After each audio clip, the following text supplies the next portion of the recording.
ये नहीं हो सकता।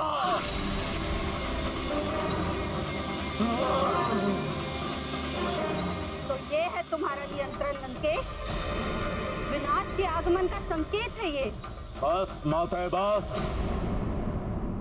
ये मात्र एक तुच्छ वानर की उदंतता है। जैसे देवताओं ने यहाँ पर कुछ शक्तियां प्रदान करके भेजा है। कुछ शक्तियां? नेत्र खोलकर देखो दशानन, यहाँ तुम्हारे सामने तुम्हारा महाशक्तिशाली योद्धा मृत पड़ा हुआ है, और फिर भी तुम सत्य को अस्वीकार कर रहे हो।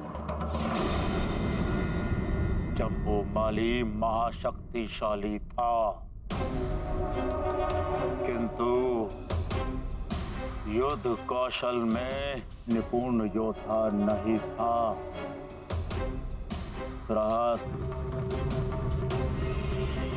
कुछ समय पूर्व तुम क्या कह रहे थे? लंकेश, यदि आवश्यकता हुई तो मेरे अन्य 7 पुत्र भी वहां जाएंगे। उनके मायावी शस्त्रों के सामने पल भर भी नहीं टिक पाएगा वो धूर्त।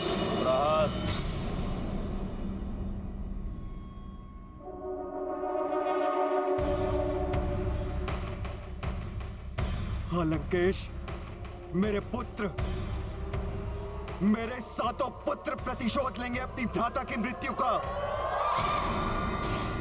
और यही नहीं, उनके साथ 5 युद्ध निपुण सेनापति भी भेजूंगा उनकी सहायता के लिए।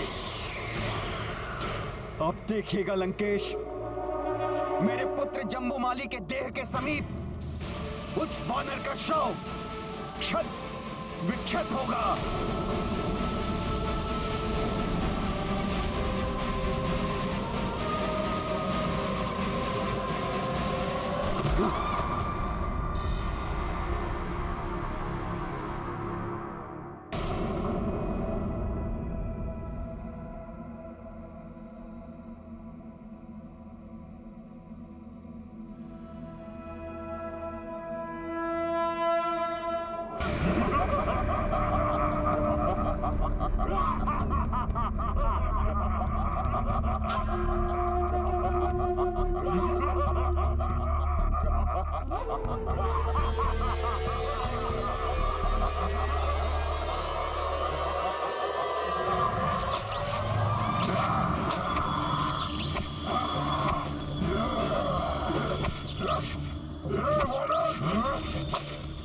तुच्छ वानर, मेरे भ्राता का वध करके तुमने स्वयं अपने मृत्यु को आमंत्रित किया है। ऐसी भयानक मृत्यु देंगे हम तुम्हें कि स्वयं मृत्यु के देवता भी कांप उठेंगे। उस महाबली जम्बूमाली के भ्राता है हम 7। लंका के प्रधान सेनापति बृहस्पति के पुत्र हैं हम। जम्बूमाली तो नहीं ले जा पाए तुम्हें, किंतु हम तुम्हें इस पिंजरे में अवश्य लेकर जाएंगे। वो भी जीवित नहीं, टुकड़े टुकड़े कर देंगे हम तुम्हारे। तोड़ देंगे हम अपने भ्राताश्री का।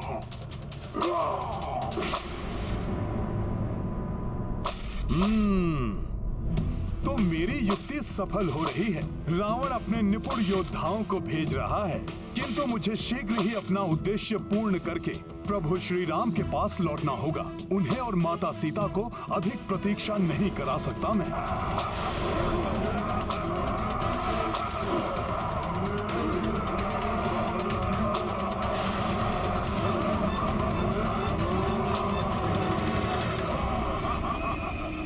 बड़े ही भयानक कोड़े लिए हो तुम सब। कोई बात नहीं, मेरे पास भी एक कोड़ा है। सखा,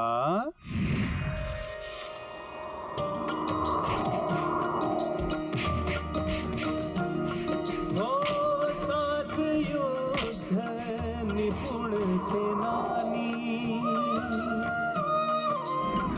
चाहे कपि को बंदी बनानी,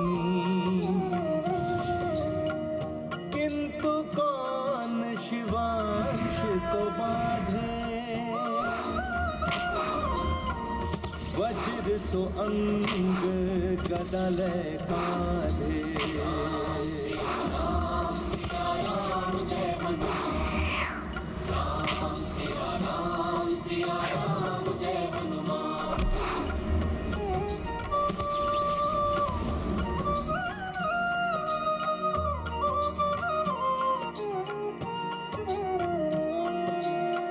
रण कौशल जब कपे दिखाई, क्षण में सबको धूर चटाई।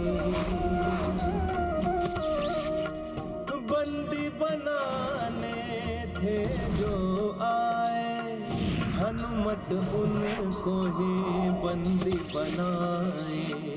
जय जय वीर प्रभु हनुमंता, धर्म के रक्षक पाप के हंता।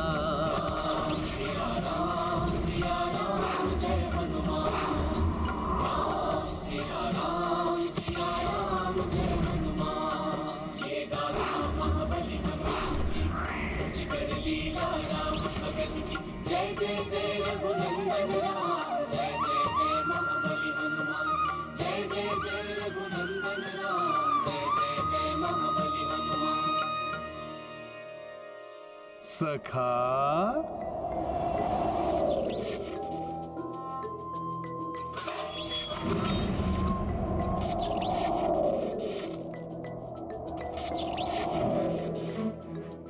जय श्री राम। दशानन, यदि ये सब योद्धा भी परास्त होकर आ गए, तब तुम किसे भेजोगे? क्योंकि जम्बूमाली जैसा महाशक्तिशाली योद्धा को जिसने यहाँ फेंक दिया हो, वो क्या नहीं कर सकता है। मुझे संदेह है तुम्हारे योद्धाओं की सफलता पर। माते आप तो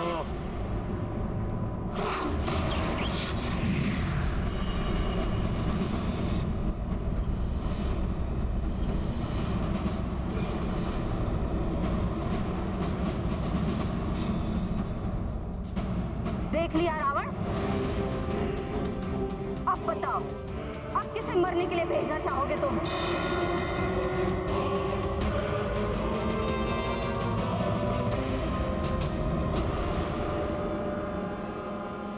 मैं जाऊंगा वहां।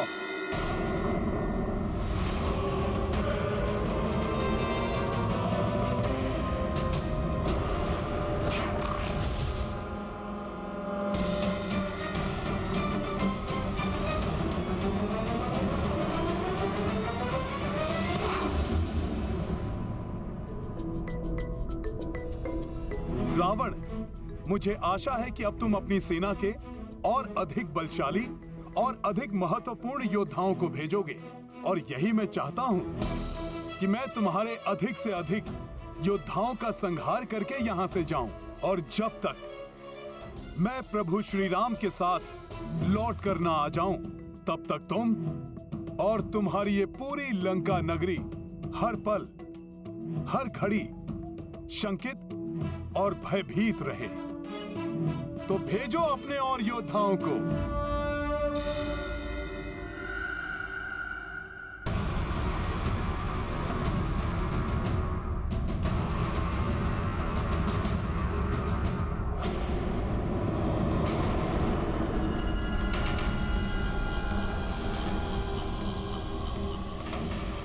मैं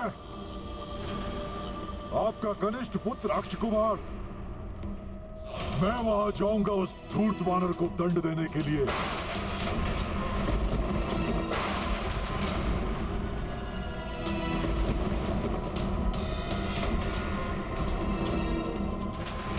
और आप देखिएगा पिताश्री कि कितने शीघ्र वो दंड वानर आपके इन्हीं चरणों में हाथ बंधा पड़ा होगा। बस अब आप मुझे आज्ञा दीजिए।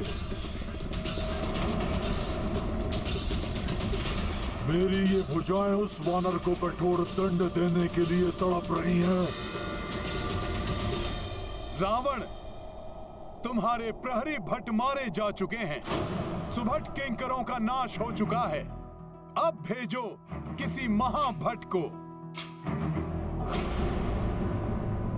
तुम महाभट्ट हो, महायोद्धा हो, किंतु मैं तुम्हें वहां नहीं जाने दूंगी।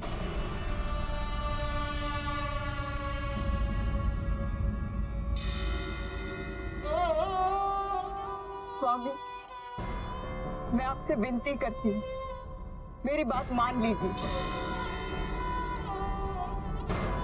अक्ष कुमार को वहां जाने की आज्ञा मत दीजिए। अपने पुत्र को काल के गाल में मत भेजिए। महारानी मंदोदरी, ऐसा मत कीजिए स्वामी। अक्ष कुमार की आयु तो देखिए,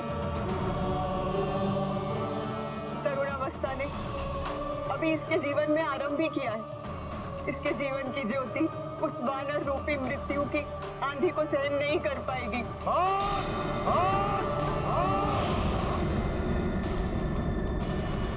महारानी मंदोदरी,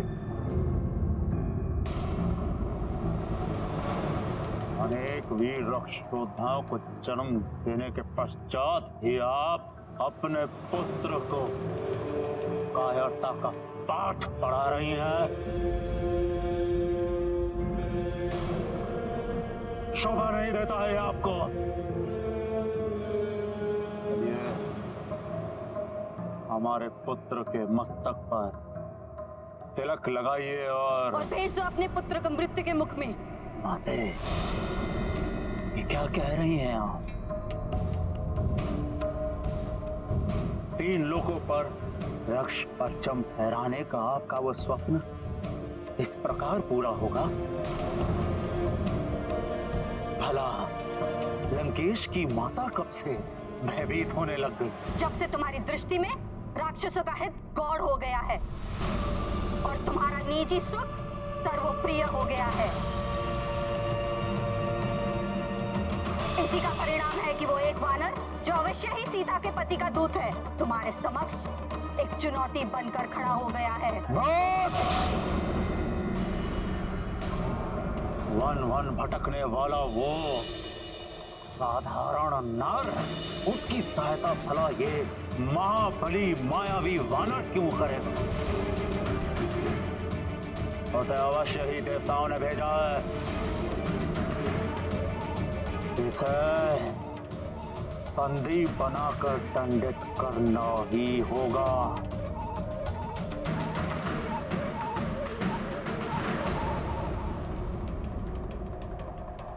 अक्ष कुमार, मेरे पुत्र, जाओ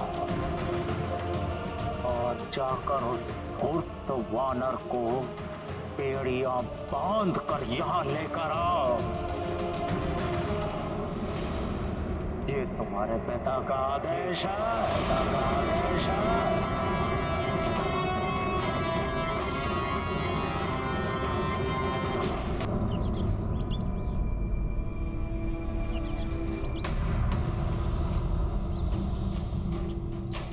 क्या हुआ त्रिजटा? तुमने फिर से कोई स्वप्न देखा क्या? स्वप्न तो नहीं अंदा, हाँ कुछ आभास हो रहा है। आभास? तुमको कैसा आभास? प्रतीत हो रहा है कि लंकेश वानर को पकड़ने के लिए किसी महत्वपूर्ण एवं महाबली योद्धा को भेजने वाले हैं।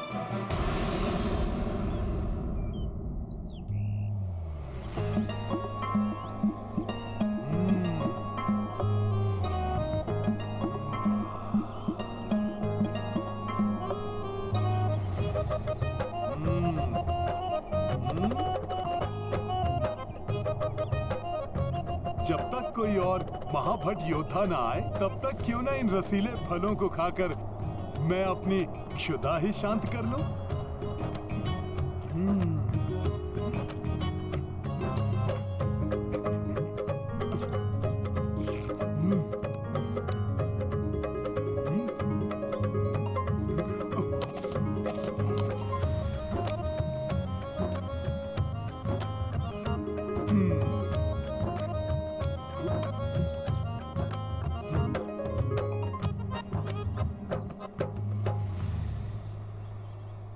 प्रतीत हो रहा है इस बार कुछ अत्यधिक ही विचार विमर्श किया जा रहा है, इसीलिए इतना विलंब हो रहा है।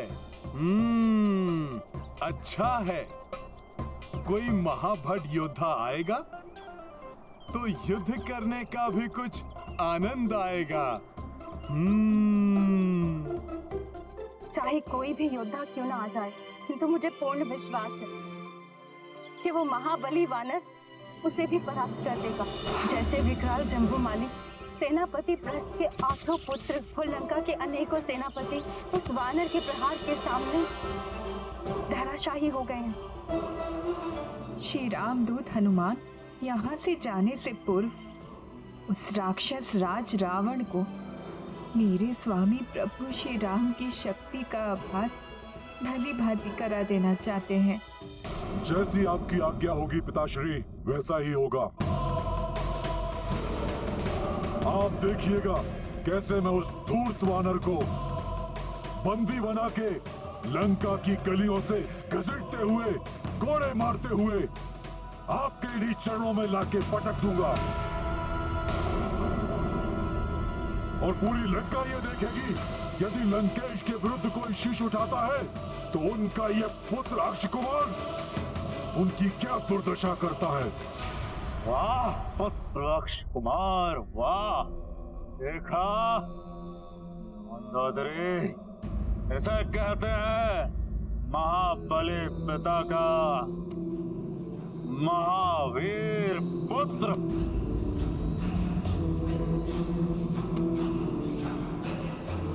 अब आप भी वीर माता बन जाएं, तिलक लगाएं हमारे पुत्र को।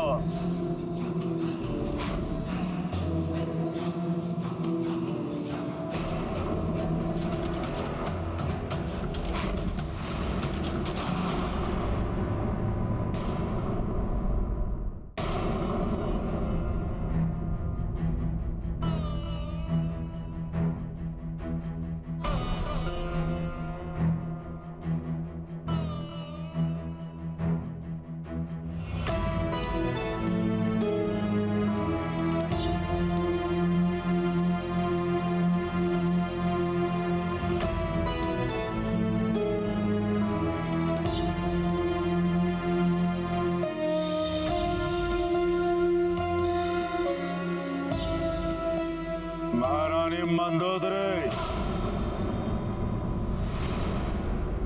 आपके हाथ क्यों कांप रहे हैं?